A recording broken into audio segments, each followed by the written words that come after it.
अस्सलाम वालेकुम students, welcome back to the channel. आज की वीडियो में हम डिस्कस करेंगे heating and cooling curve conclusion के ये 4 क्वेश्चंस जो आपकी बुक में गिवन है। सो लेट्स गेट स्टार्ट करने से पहले आप लोगों से एक रिक्वेस्ट है कि चैनल को लाइक करें, सब्सक्राइब करें और अपने क्लास फेलोज़ के साथ ज़रूर शेयर करें। ओके, क्वेश्चन है why do gases expand more than solids for the same increase in temperature. मतलब अगर हम एक किसी गैस और सॉलिड का एक जैसा टेम्परेचर बढ़ाते हैं तो गैसेस एक्सपैंड ज़्यादा करती हैं एज़ कम्पेयर टू सॉलिड्स। इसकी रीज़न क्या है?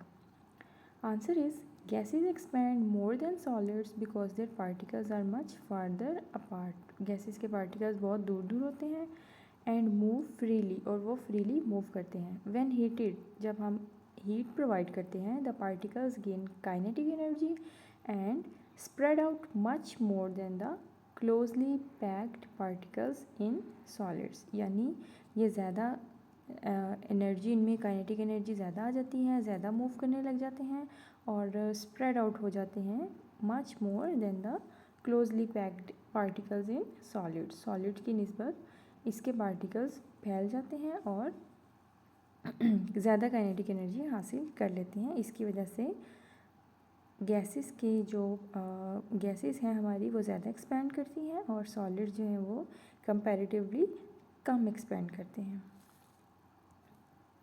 Next question is ice on a car windscreen will disappear as you drive. यानी अगर आपकी जो कार है उसकी विंड स्क्रीन पे बर्फ़ है तो जैसे ही आप गाड़ी स्टार्ट करेंगे तो वो डिसअपियर हो जाएगी, यानी मेल्ट हो जाएगी, गायब हो जाएगी। Even without the heater on, यानी अगर हीटर ऑन नहीं है तब भी ऐसा होगा। Explain why this happens. ऐसा क्यों होता है? एज द कार मूव्स, जैसे जैसे गाड़ी बढ़ती है आगे की तरफ, air flows over the wind screen. जो एयर है वो विंड स्क्रीन पे फ्लो करती है, ठीक है, यानी हवा घूमती है आपकी गाड़ी की विंड स्क्रीन पे। This moving air transfers heat. ये जो हवा मूव कर रही है आपकी गाड़ी में, ये हीट प्रोवाइड करती है आइस को and remove the cold air around it, और उसके आसपास जो ठंडी हवा है उसको ख़त्म कर देती है, ठीक है। Causing the ice to melt more quickly. क्या मतलब है? आपने जैसे ही गाड़ी स्टार्ट की, गाड़ी में जो हवा थी वो आपकी विंड स्क्रीन तक पहुंची, उसने आइस को हीट प्रोवाइड की और जिसके नतीजे में आइस जो है उसके आसपास जो ठंडी हवा थी वो ख़त्म होगी, रिमूव होगी और as a result ice melt होगी क्विकली। नेक्स्ट क्वेश्चन है when salt is placed on ice, यानी द आइस मेल्ट्स, यानी हम जब बर्फ़ पे नमक डालते हैं तो वो पिघल जाती है। Explain why this happens. ऐसा क्यों होता है? Salt lowers the freezing point of water, यानी जो सॉल्ट है उसमें सोडियम क्लोराइड होता है, वो क्या करता है, वाटर के फ्रीजिंग पॉइंट को कम कर देता है, उसकी प्रॉपर्टी है ये।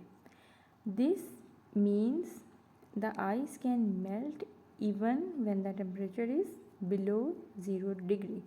इसका मतलब है कि अगर 0 डिग्री से कम भी टेम्परेचर है तो आपने अगर उसमें आइस पे अगर आपने सॉल्ट ऐड कर दिया है तो आइस जो है वो स्टार्ट्स टू मेल्ट। यानी आइस की सॉल्ट की प्रॉपर्टी है ये कि वो उसका फ्रीजिंग पॉइंट कम कर देता है। Draw and label a graph of water at 100 degree being allowed to cool to -5 degree. कह रहे हैं कि एक ग्राफ ड्रॉ करें और उसको लेबल भी करें। किस चीज़ का? ऑफ वाटर एट 100 डिग्री, यानी स्टार्टिंग टेम्परेचर उसका 100 डिग्री रखना है आपने, उसके बाद आपने उसको आहिस्ता आहिस्ता टेम्परेचर को कम करते करते -5 डिग्री यानी आइस तक ले जाना है। तो ये आपके पास ग्राफ है, इसमें देखिए cooling curve of water. The graph is against temperature and time, यानी टाइम के साथ साथ आपने विद टाइम बीइंग आपने टेम्परेचर को कम करते जाना है। सबसे पहले देखिए ये रेड लाइन में देखिए 100 डिग्री सेल्सियस था, लिक्विड वाटर कूल्स यानी 100 डिग्री टू 0 डिग्री, हमने 0 पे ले आए इसको, ठीक है, ठंडा हो गया पानी, आगे फ्रीजिंग प्रोसेस स्टार्ट हो गया। Water freezes at 0 degree temperature remains constant, ये ब्लू लाइन में आप देखिए। और उसके बाद देखिए आइस कूल्स 0 टू -5 डिग्री, यानी आइस में कन्वर्ट हो गया। नीचे देखें लिक्विड वाटर कूल्स 100 टू 0 और वाटर फ्रीजेज एट 0, ब्लू में देखें 0 डिग्री सेल्सियस और ग्रीन में है ice cools 0 degree to -5 degree. At 0 degree Celsius water changes from liquid to solid ice, यानी 0 डिग्री पे क्या होगा, जो लिक्विड वाटर है वो कन्वर्ट हो जाएगा कम्प्लीटली इनटू आइस। स्टूडेंट्स आज की वीडियो में ये आंसर्स थे। Thanks for watching. अल्लाह हाफिज़।